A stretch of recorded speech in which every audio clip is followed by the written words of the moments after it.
Olá, sejam bem-vindos a mais um vídeo. O meu nome é Matias e vocês estão no Mads Graveyard, o meu cemitério de ideias onde eu falo sobre o que quer que me apeteça. E hoje vou-vos apresentar os 21 livros que eu li em 2025. Portanto, em 2025 eu li 21 livros. O meu objetivo era ler 50. Mas o meu objetivo tem sido ler 50 há tipo 50 anos. E uma vez li 40 e tal, estava quase lá. E todas as outras vezes li menos do que 20. Então agora o meu objetivo baixou, mas aumentou do que eu consegui este ano. Ou seja, para 2026 eu quero ler 35 livros em vez dos 50 e já é mais do que o ano passado. Eu vou fazer por ordem cronológica, mas já agora vou-vos apresentar um bocadinho os livros de forma visual. Meu Deus. Este é um stack. E depois temos este mini stack. Mas vamos começar logo pelas primeiras leituras. O primeiro livro que eu li em 2025 foi um mangá, que é A Rapariga do Outro Lado, ou The Girl from the Other Side. Eu não sei explicar o quão bonito isto é, porque não é apenas os desenhos, apesar de obviamente a arte ser uma parte importante, mas eu vou-vos explicar quão bonito é, basicamente a explicar o enredo. Este livro passa-se numa realidade na qual havia uma deusa boa e um deus mau e eles estavam sempre à luta e blá blá blá. E eu não me lembro exatamente da lore, mas há aqui uma luta entre o bem e o mal. Esta luta entre o bem e o mal acaba por ter consequências para a vida dos humanos.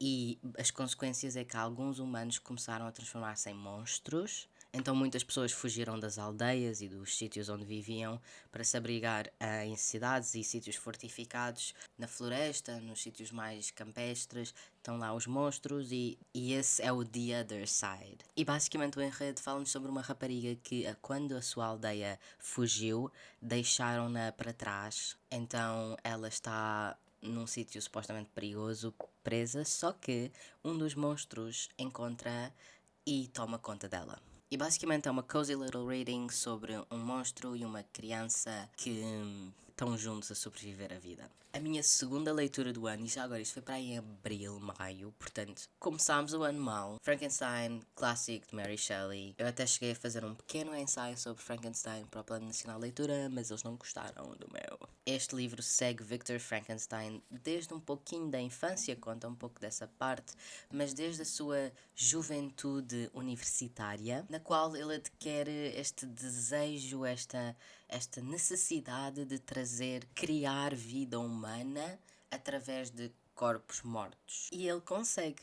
Ele consegue, mas é incapaz de enfrentar as consequências das suas ações, porque quando Victor Frankenstein vê a sua criação acordar, ele fica com medo devido à sua monstruosidade. Então Victor foge. Contudo, os seus problemas vão logo atrás. Ao longo do livro nós aprendemos que a criatura realmente é apenas um ser humano, é apenas um gajo, he's just a guy, que sofreu por bastantes coisas, não é? O seu criador, pai, abandonou-o e depois ele teve de enfrentar condições árduas na natureza, no inverno, teve de aprender a fazer tudo sozinho. Eu pelo menos empatizei muito com o monstro. Frankenstein. Eu não disse as estrelas. Eu dei 4.5 estrelas ao mangá e dei 5 estrelas ao Frankenstein. Já agora, tenho de dizer que este ano de leitura foi fucking incrível. Tipo, este ano de leitura foi mesmo bom. Eu nunca tinha lido tantos livros que eu gostei. Claro que houve livros que eu dei tipo uma estrela. Mas, não, tipo, foi um bom ano de leitura. Depois, logo a seguir, voltei para a Rapariga do Outro Lado e li o volume 2. Eu também não vou falar muito sobre isto, mas li o volume 2. Obviamente eu não vou dizer o que é que se passa neste livro, qual é o enredo principal, porque depois é um bocado de spoiler. E pronto, é esta ideia de uma maldição que é passada através destes monstros e não se podem tocar e etc. Depois li este livro... que não parece um livro, mas eu juro que é. Este livro chama-se Aphrodite's Tortoise, The Veiled Woman of Ancient Greece. É um ensaio académico e um livro sobre o uso do véu na Grécia Antiga e sobre que tipo de vestes é que as mulheres usavam, o porquê, que liberdades é que usar um véu na cabeça lhes dava ou não dava, sobre os diferentes tipos, sobre as diferentes regiões, com imensas imagens, referências arqueológicas, frescos. Pronto, com muita referência, este é do autor Lloyd. Rapaz, eu acho que ele é tipo irlandês. Eu acho que sempre que ele é irlandês, mas depois ele é tipo outra coisa qualquer, tipo australiano. Mas ele tem um nome bem irlandês na minha cabeça. É Lloyd Llewellyn Jones. Eu não sei dizer isto. Eu absolutamente adorei este livro. Dei 4 estrelas. Foi uma leitura extremamente interessante. E acho que é um ótimo livro. Não foi pouco acessível, na minha opinião. Acho que foi. Eu li em inglês, pronto, também não existe em português, tenho quase certeza. E eu imprimi isto através de um PDF, mas fiz algumas anotações também. Pronto, eu tenho aqui uma review assim mais bem formatada. No início senti uma ligeira falta de nuance no que toca ao uso contemporâneo do véu como uma escolha livre da mulher. O autor fez transparecer que o uso do véu é inerentemente uma consequência do patriarcado, quase como se não pudesse ser reutilizado de forma positiva pela mulher. Contudo, como se foca na Grécia Antiga, uma sociedade profundamente misógina, deixei passar essa falta de nuance. De resto, foi bastante informativo, completo e adorei as análises incluídas. O autor, além de demonstrar evidências literárias e iconográficas para o véu de forma clara e concisa, foi capaz de apresentar uma interpretação académica do porquê do uso do véu na antiguidade. Apontou também o dedo ao persistente esquecimento do véu por parte dos académicos ocidentais que, segundo o autor, o fazem devido à necessidade falaciosa de separar o berço da civilização ocidental, ou seja, a Grécia, de características tipicamente orientais hoje em dia. Isto porque, de facto, na cultura geral há uma grande separação entre a Grécia, que é europeia, e outros países orientais, africanos, mas na verdade a Grécia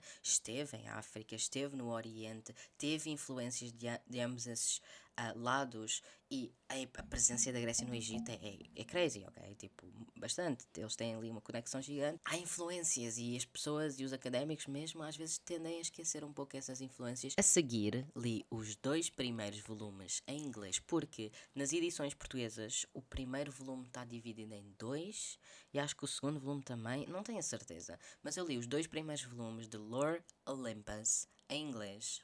Este é o primeiro volume, é uma graphic novel, para quem não conhece.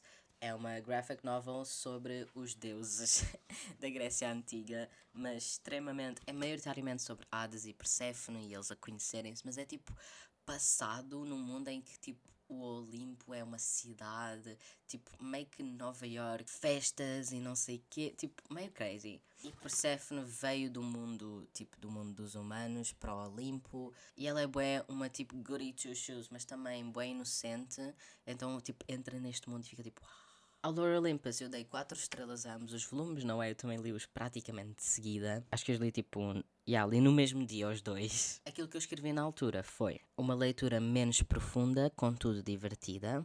É um retelling da mitologia grega que se afasta muito das fontes originais, mas que entretém de forma adequada e usando clichês sem chegar a ser previsível e aborrecido. Tipo, usa muitos tipo tropes e clichês e não sei o quê. A próxima leitura é Anarchism and Polyamory, da editora de Sofia, que é uma pequena editora britânica. Este livro eu comprei-o há algum tempo numa feira anarquista de livros e realmente na altura eu não gostei muito, dei 3 estrelas, penso eu. Eu escrevi em inglês, mas vamos traduzir. Eu fui capaz de aproveitar o livro, mas apenas por ignorar a heteronormatividade do assunto. Os ensaios neste livro falham em endereçar como ser queer muda a clássica heteronormativa hierarquia das relações, porque obviamente anarquia contra as hierarquias, e aqui há vários ensaios de autores diferentes, cada um com a sua opinião, mas a visão geral é de que não devia haver uma grande hierarquia nas relações poliamorosas, aponta o dedo a pessoas más na comunidade poliamor, e a pessoas que fazem coisas que magoam os outros. Mas também fala um pouco sobre a teoria do amor e do poliamor. Mas nunca, aliás, há uma parte em que menciona um bocadinho pessoas LGBT, ou seja, tipo, diz tipo, qualquer que seja o teu parceiro, tipo, assim mesmo vago. Este ensaio não fala sobre a maneira como estas hierarquias clássicas, ou seja, o homem em cima, a mulher em baixo, da heteronormatividade, alteram quando é uma pessoa queer. Só porque há uma relação queer não quer dizer que não há hierarquias, que não há diferenças de poder, mas temos de ver como é que as diferenças de poder são diferentes para pessoas queer e para pessoas hetero. E eu sinto que foi tipo, é tipo, porque o homem tem de estar em cima e a mulher tem de fazer deixas e agora vamos mudar isso. Mas tipo, e se eu for um homem a namorar com um homem? E se eu for uma mulher a namorar com uma mulher? Tipo, como é que essas coisas interferem? Como é que funciona neste caso? Porque fala muito, é muito heteronormativo. E eu fui ver as reviews deste livro e não sou eu só a dizer isto, as pessoas também concordam. Porque o livro foca só em homens e mulheres, relações homem-mulher. E foi um bom livro sobre misoginia e como isso interage com o poliamor e tal, mas um livro que se chama Anarchy Polyamory e não tem, e só fala sobre homens e mulheres praticamente, pá, meio chato. O próximo livro que eu li foi A Casa no Mar Cerúleo, The House in the Cerulean Sea. Este livro tem uma forte polémica agarrada e, não sei quanto é que eu devia falar da polémica, porque não sei se temos o tempo todo do mundo. Mas, basicamente, este livro foi marketed e apresentado como uma cozy fantasy e isso acaba por ser um pouco tone deaf ou acaba por ser um pouco sem noção, tendo em conta que este livro supostamente em alguma parte, em grande parte, foi inspirado pelas casas residenciais que aconteceram no Canadá e nos Estados Unidos. As casas residenciais era basicamente o Estado tirava crianças indígenas às suas famílias porque diziam que as famílias não conseguiam educá-las porque são selvagens e horríveis. Pegavam nas crianças indígenas, punham-nas em casas residenciais e muitas vezes abusavam delas e elas morriam ou matavam-nas e muitas crianças mortas têm sido encontradas debaixo de casas residenciais e nos terrenos de casas residenciais nos últimos anos. T.J. Klune é um autor, penso eu, branco, eu suponho que sim. E as pessoas ficaram zangadas porque aparentemente um autor branco não pode pegar numa história da vida real que não lhe aconteceu e mudá-la para uma coisa de fantasia. Eu acho um bocado demais. O T.J. Klune, ainda por cima, o segundo livro, ele tem completamente em consideração essas críticas, eu sei. O primeiro livro é muito sobre a casa, sobre o sistema em que as coisas funcionam. E obviamente ele não glorifica este sistema. Ele diz que o sistema é mau. Ele aponta todas as suas falhas. Ele aponta toda a dor que criou. E basicamente a ideia é que há crianças mágicas e pessoas mágicas e as crianças mágicas muitas vezes são roubadas aos pais mágicos para pôr em casas orfanatos em que eles são bem tratados e a personagem principal, não é a personagem principal sim, a personagem principal é uma pessoa que trabalha no departamento de organização aqui destas coisas e que vai aos orfanatos ver se está tudo bem com as crianças e se estão a ser bem tratadas. E a certa altura ele vai a um orfanato e ele apaixona-se pelo lugar, pelas pessoas no lugar. E este específico na Casa do Mar Cerúleo, este específico orfanato é um orfanato de máxima contenção porque tem crianças mágicas que são muito perigosas. E todo o facto de dizer que crianças são perigosas porque nasceram mágicas, é criticado. O segundo livro, Somewhere Beyond the Sea, eu li-o no fim do ano, em outubro, novembro. Este livro é dedicado à comunidade trans. Este livro segue os eventos do fim do último livro, que eu não vou propriamente dizer, mas segue a mesma família, a mesma casa, à medida que as consequências de ter criado esta polémica, de trazer ao de cima a maldade e as coisas más destes orfanatos, e do governo e da maneira como as pessoas mágicas são tratadas, têm de estar registadas, não podem ir ao público porque as pessoas tipo bateram-lhes pedras e odeiam-nas, pronto. E é tipo o aftermath, as consequências dessa coisa. Mas este livro, relativamente à polémica real, do mundo real, das críticas, acho que toma muito bem essas críticas e foca-se muito menos. Claro que não pode abandonar o tópico de discriminação, mas o tópico de discriminação não fica só por serem mágicos, também interage, por exemplo, há uma pessoa mágica, uma criança mágica aqui que é negra e ele diz, ok, tipo, uma pessoa mágica vai perceber a minha discriminação por ser mágico, mas nunca vai perceber a discriminação por ser negro. E tipo, fala muito sobre estas coisas e sobre ser queer, sobre a maneira como as diferentes identidades interagem para discriminar uma pessoa. Isto foi marketed como uma cozy fantasy, mas eu acho que isto é devastador. Eu chorei my heart out.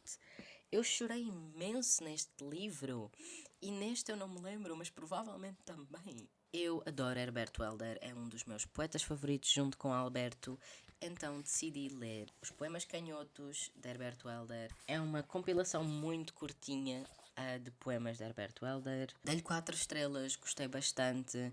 Depois li Mitologia Clássica e dei 4 estrelas, Mitos, Deuses e Heróis, de Pierre Grimald, um clássico dos clássicos sobre clássicos. Um autor clássico para falar sobre este assunto.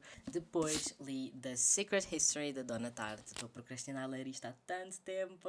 The History fala-nos sobre o Richard. Eu já fiz tipo 500 vídeos no TikTok sobre este livro, mas este livro fala-nos sobre o Richard à medida que ele entra numa faculdade prestigiosa em Nova York, mais ou menos, e ele quer entrar nos clássicos, quer aprender clássicos, só que a turma que ensina clássicos é muito culto, mas inicialmente ainda não sabes isso, portanto é muito fechada, o professor só aceita 5 alunos, acho eu, de cada vez, mas Richard acaba por interagir com os jovens que estão nessa turma e ele meio que fica enfatuado, assim, apaixonado pelas pessoas que estão lá nessa turma e eles acabam por aceitar e o professor aceita que ele vá lá aprender os clássicos, mas com a condição de que ele só pode ter estas aulas com ele. Nós acabamos por aprender que Richard é um narrador em que não podemos confiar, mas não porque ele está a mentir, não porque ele quer enganar alguém com esta história, mas porque ele próprio não sabe todos os detalhes primeiro, não lhe é dito tudo, mas também ele está tão enfatuado com este grupo de pessoas que ele não vê as partes negativas, aliás, só mais para o fim é que ele começa a ver o dark and deep aqui destas personagens. E basicamente o enredo em si começa quando o Henry decide fazer umas bacanais, que é um ritual que acontecia na Grécia Antiga, e ele tenta fazer as bacanais, mas coisas dramáticas acontecem e o Richard não estava nisto, mas depois é-lhe dito, mas é absolutamente lindo. É a Bíblia do Dark Academia, é tipo o livro do Dark Academia. Agora temos o Babel e assim, mas eu adorei este livro, eu dei-lhe 5 estrelas. Eu estou apaixonado com a teoria do Catamount, que é uma teoria que os leitores formaram, que eu não posso dizer porque é um spoiler enorme, mas é pá, estou apaixonado. Eu até estou no Reddit, no subreddit do Secret History. Depois temos What About the Rapists? Anarchist Approaches to Crime and Justice, ou seja, um livro sobre o que é que fazemos com as pessoas que violam numa comunidade anarquista em que não acreditamos em prisões. Eu dei-lhe 0.25 estrelas porque senti-me mal a dar-lhe 0 estrelas e não conseguia dar uma. Eu não gostei nada deste livro, eu não concordei com absolutamente nada. Eu escrevi a minha review, acho que está em inglês. Este livro é da mesma editora que este e acabei por ficar extremamente desapontado. Se calhar, sim, anarquismo se calhar só não é para mim, mas epá, não gostei. Isto também são vários ensaios, acho que de pessoas diferentes também, mas o último ensaio deixou-me com um péssimo sabor na boca. Sistemas de accountability, ou seja, sistemas em que a vítima tem um painel de pessoas que a representam e vão ter com o agressor e vão falar com o agressor de forma mais calma e gradual sobre a violação que aconteceu e falam com ele e pedem que ele esteja envolvido num processo de tomar as consequências das suas ações, em que basicamente ele precisa ou de ir para terapia ou de parar de beber álcool ou de não sei o que. Eu quero que seja importante para o caso, que é um processo que os anarquistas criaram para lidar com estes casos e para ter a certeza que as coisas melhoram e isto não volta a acontecer e que aquela pessoa em específico, aquela pessoa, o mesmo agressor, mudou e não vai voltar a fazer e para que a vítima tenha coisas que precisa, por exemplo, o que é que ela precisa do agressor? Precisa que ele pede desculpa? Precisa nunca mais o ver? Precisa que ele lhe dê dinheiro para coisas de saúde? Não sei, eu não concordo muito com prisões, com a maneira como as prisões são, não concordo que a justiça devia ser punitiva, acho que devia ser reformativa, acho que é uma opinião que não é assim tão dramática e gostei bastante de Transformative Justice, mas também não é realista, também não é justo. Mesmo nestes processos que eles estão a dizer, a própria vítima tem de estar muito dentro do assunto. Imagina que ela só quer esquecer e ir à sua vida. Tendo em conta que eu acho que fiz um péssimo trabalho a explicar o porquê de eu ter dado 0.25 estrelas a este livro, vou explicá-lo agora. Enquanto alguns ensaios, um ou dois, realmente se focavam na justiça transformativa, que é todo este processo do qual estive a falar no vídeo, muitos ensaios, a maior parte dos ensaios não eram tão justos. Em particular, o último ensaio concluía que, se a vítima bem quisesse, podiam matar o agressor, podiam bater-lhe à vontade, fazer o que quiserem. Tendo em conta que eu não acredito que o Estado, uma pessoa ou um grupo de pessoas possa escolher se uma vida acaba ou não, não consigo concordar com isso e não consigo sequer dar uma nota positiva a um livro que me diz que há pessoas que têm o direito de decidir sobre a vida ou morte de outras, ou se a outra pessoa vai parar ao hospital ou não. Se eu não concordo com isso para o mal, também não posso concordar para o bem. A seguir tive uma ótima leitura, Os Normais, que é também uma graphic novel sobre um gajo que está no mundo dos humanos e ele decide vir para o mundo das pessoas mágicas e ele vai para uma escola mágica, a faculdade mágica, mas ele tem problemas com a sua magia porque a sua família, tipo a mãe e o pai, não sei o quê, tipo, não gostam de magia, mas ele vai viver com a sua tia ou vai tipo viver na cidade da sua tia e a sua tia é mágica e são todos mágicos e tipo, é bué fixe e há tipo, obviamente um romance. Mas, eles, tipo, isto é bué slow burn. Ainda não aconteceu nada, ok? Tipo, bué slow burn. E é por isso que eu quero o segundo. Eu quero o segundo e ainda nem sequer está a ser escrito. Ou se calhar já está, mas tipo, não foi publicado. Tipo, Tipo, eu quero o segundo, por favor. Dei-lhe o quê? 4 estrelas. Adorei. Depois li Magia no Mundo Grego Antigo. Magia no Mundo Grego Antigo dei 4 estrelas. É sobre magia no mundo grego antigo. Depois li A Metamorfose de Kafka. Opa, o que é que eu tenho a dizer sobre a Metamorfose de Kafka? A meu ver, Kafka explora brilhantemente a desumanização da classe trabalhadora. Gregor é o único ganha-pão da família Samsa. É transformado num inseto, tornando-se incapaz de trabalhar, por mais que queira, e, portanto, torna-se inválido, monstruoso e repulsivo. A família não vende proveito nele e, sem vontade de o conhecer ou compreender na sua nova forma, alieniza-o e deseja que ele morra. Então, quando Gregor sucumba à fome e violência, a família sente um alívio enorme e procura uma nova vida, deixando no passado Gregor e a sua metamorfose. Numa nota pessoal, passei o livro a tentar encaixar esta metáfora em inúmeras circunstâncias e a várias ela se aplica. Este livro é moldável o suficiente para ser uma análise credível à alienação de pessoas com deficiência ou problemas psiquiátricos, ou então à desumanização da classe trabalhadora, vista como apenas máquinas, meios para um fim. Porventura podia aplicar-se à repulsa perante pessoas queer e trans que, ao divergir das expectativas, são alienadas do seu núcleo familiar. Ótimo livro, curto, direto ao tema, mas muito elástico. Drácula, adorei Drácula, 5 estrelas, absolutamente, dei 5 estrelas à Metamorfose também. Adorei Drácula, é um romance epistolar basicamente, porque é contado através de diários, cartas, pedaços de jornal. É sobre o Drácula, é sobre o castelo do Drácula, um gajo vai lá, e depois descobre que ele é um vampiro, e depois o Drácula vai para Londres, porque isto foi tudo na Transilvânia, depois vai para Londres, e depois caos acontece e pessoas caos, vampiros. Ok. Depois li Misery. Misery não gostei tanto, dei 3 estrelas. Eu não gostei tanto porque não fui capaz de aproveitar o estilo de escrita.